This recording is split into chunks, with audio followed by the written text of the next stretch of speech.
एक बार फिर से आपका अपना YouTube चैनल में स्वागत है। दोस्तों, आप लोग देख रहे हैं मेरा चैनल विनय सर एजुकेशन। दोस्तों, आज हम लोग पढ़ेंगे कि सांप जब बाइट करता है, मतलब जब काटता है तो कैसे चढ़ता है, किस स्टेप में, कितने स्टेप में, जो कि विष इंसान को जो बाइट करता है तो कितने स्टेप में चढ़ता है, और वो कौन से दांत है जो कि अगर इंसान को सांप अगर बाइट कर दे तो उनकी मौत हो जाती है, अगर इलाज समय से न कराया जाए तो। अगर समय से अस्पताल न लिया जाए तो उनकी मौत हो सकती है।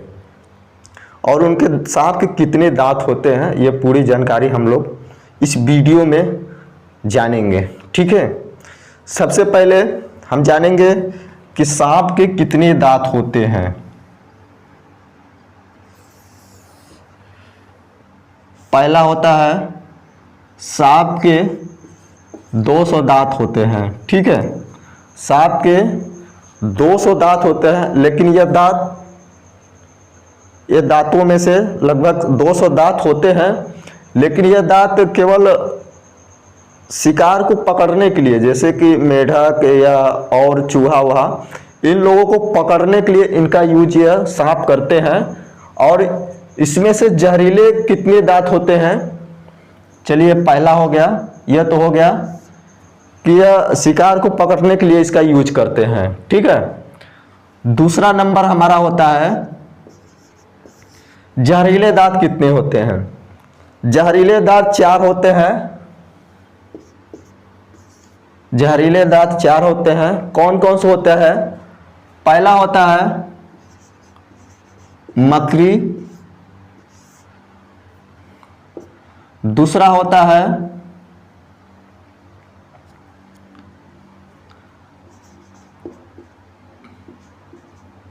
काल रात्रि, और तीसरा होता है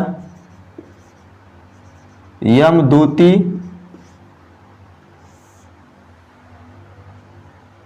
और चौथा दांत होता है हमारा कराली।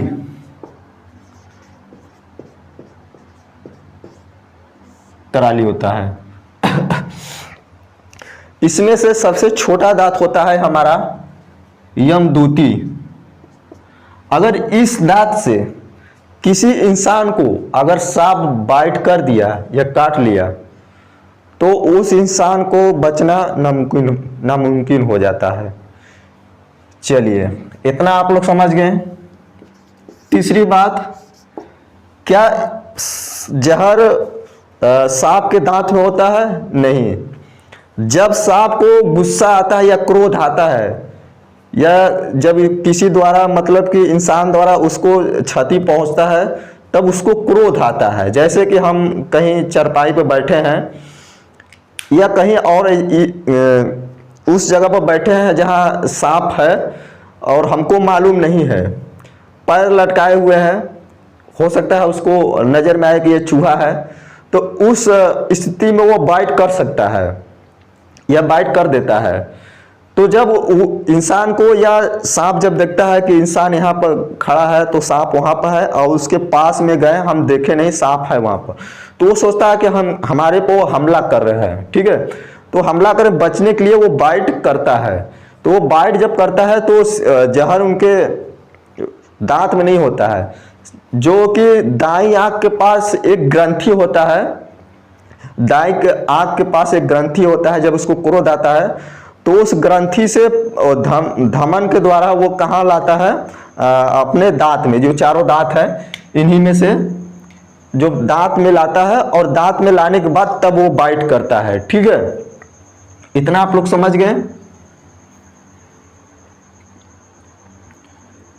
चलिए, पहले उसका दाएं आंख के पास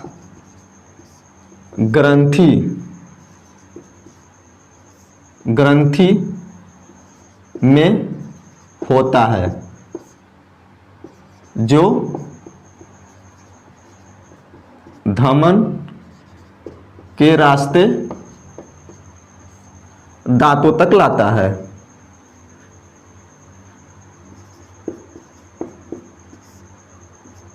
दांतों तक लाता है। इतना आप लोग समझ गए।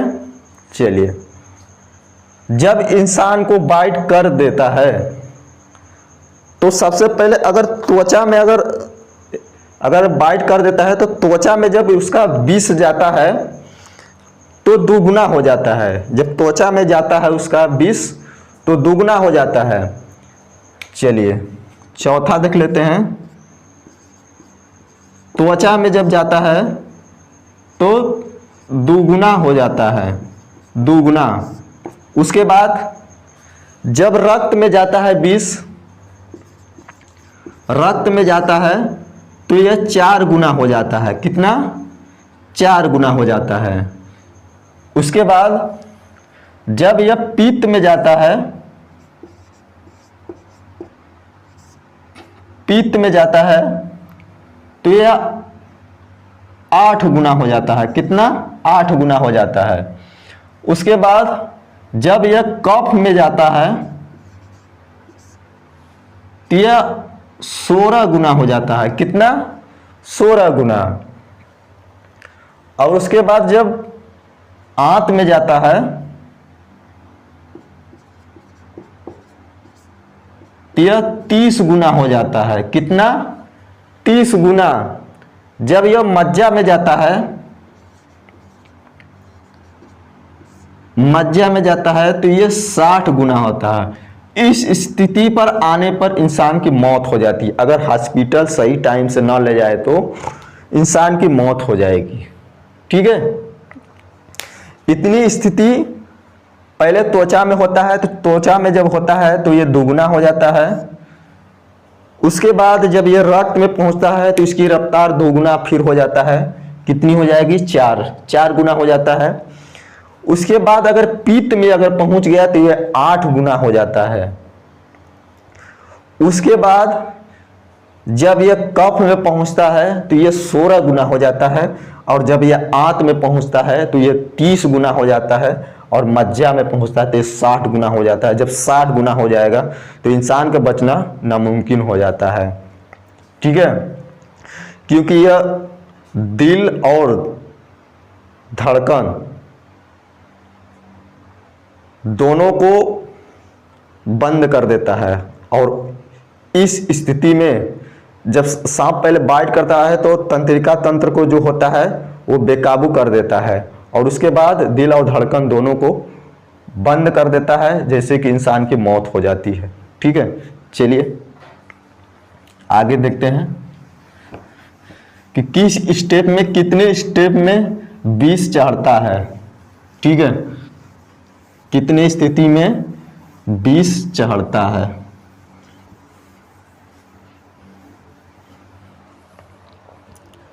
पहला हमारा स्थिति होता है जब सांप बाइट करता है तो पहले स्थिति में क्या होता है कि रोमांच होता है। क्या होता है? रोमांच। पहले आवेग में जो लहर आता है रोमांच आता है। ठीक है। दूसरे स्टेप में, दूसरे आवेग में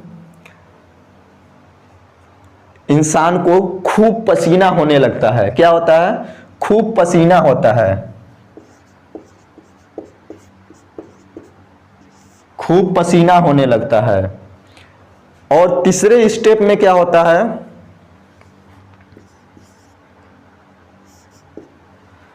तीसरे स्टेप में जब हमारा विष चढ़ता है तो उस टाइम पर, तीसरे स्टेप में जब चढ़ता है तो उस टाइम में शरीर में कंपन होने लगता है। क्या होता है? कंपन होने लगता है। शरीर में कंपन होने लगता है। और चौथे स्थिति में क्या होता है? चौथा आवेग जब लहर आता है तो उस स्थिति में इंसान को सुनने की क्षमता कम हो जाती है या तो ना के बराबर हो जाती है। सुनने की क्षमता समाप्त हो जाती है। क्या होता है? समाप्त हो जाती है। और पांचवें स्थिति में क्या होता है कि इंसान को हिचकिच आने लगती है।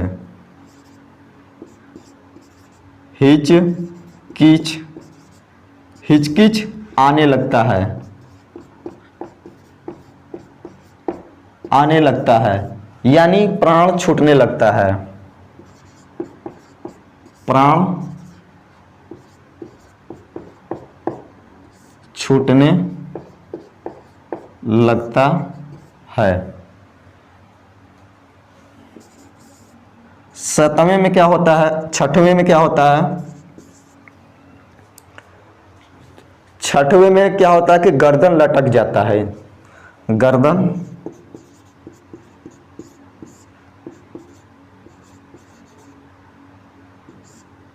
लटक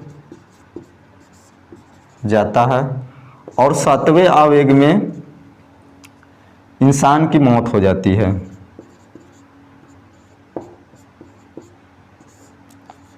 इंसान की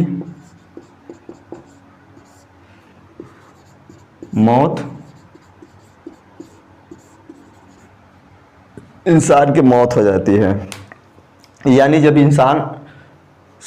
जब सांप बाइट करता है तो पहले आवेग में रोमांच होता है, और दूसरा जब लहर या आवेग आता है तो उसमें क्या होता है? खूब पसीना होता है।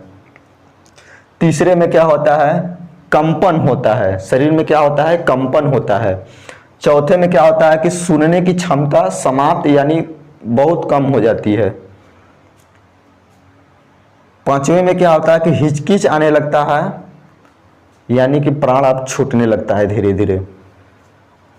छठवें में क्या होता है कि गर्दन लटक जाता है इंसान का। सातवें में क्या होता है कि प्राण छूट जाता है। ठीक है, इतना आप लोग समझ गए। चलिए अब ये समझते हैं कि कौन से वो जहरीले सांप होते हैं, कितने प्रजातियां होती है। ठीक है,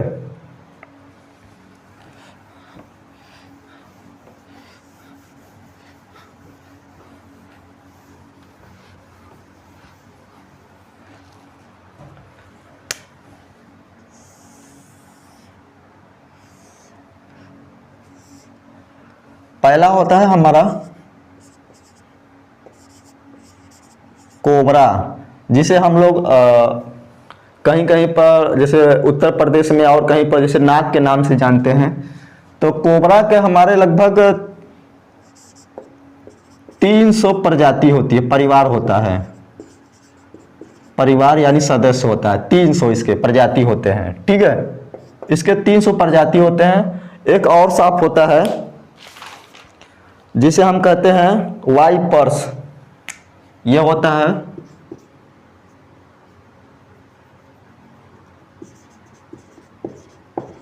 वाइपर्स होता है। ठीक है, वाइपर्स होता है।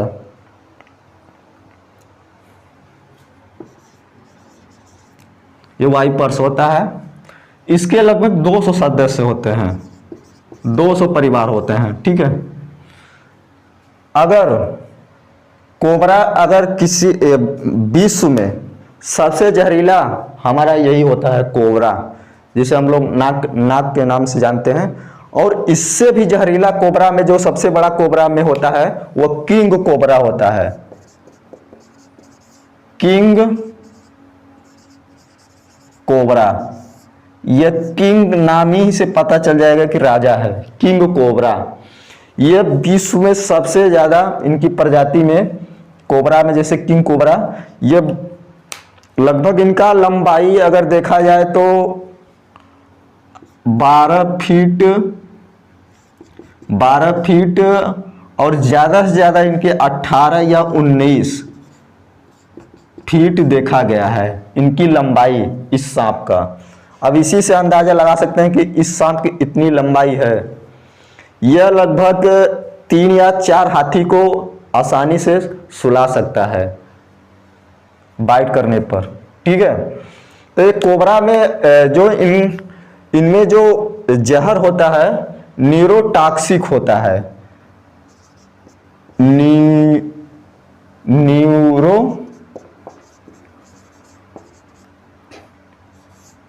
होता है, न्यूरोटॉक्सिक होता है। ठीक है, यही विष है जो कि जब बाइट करता है तो यही इंसान के शरीर में यही चढ़ता है, न्यूरोटॉक्सिक विष जहर होता है। तो यह अपने आप में दोनों सांप, जो दोनों प्रजाति के सांप हैं, अपने आप में दोनों ही जहरीले होते हैं।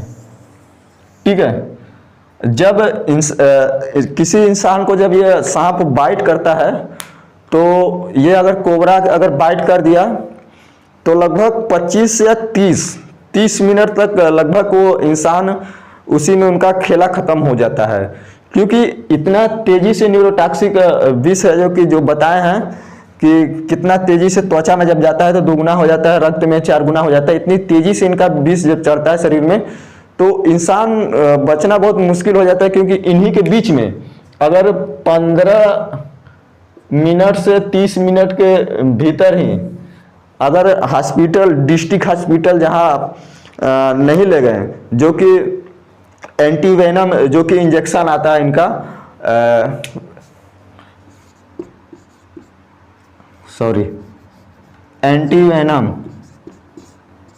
एंटीवेनम यह इंजेक्शन आता है जो कि डॉक्टर के पास ले जाने पर उस इंसान को तो ऐसे नहीं कि ले जाने पर एंटीवेनम कहीं पर लगवा दीजिए, नहीं, हॉस्पिटल में जाने पर लगभग अधिकतर यही एंटीवेनम ही लगता है, जो कि इंसान अगर समय से पहुंच गया तो एंटीवेनम या जैसे कि डॉक्टर उसको उनको पहचानता है कि मतलब कौन सा सांप बाइट किया है इनको। ठीक है, उस स्थिति में वह अपना जो कि इंजेक्शन लगाते हैं।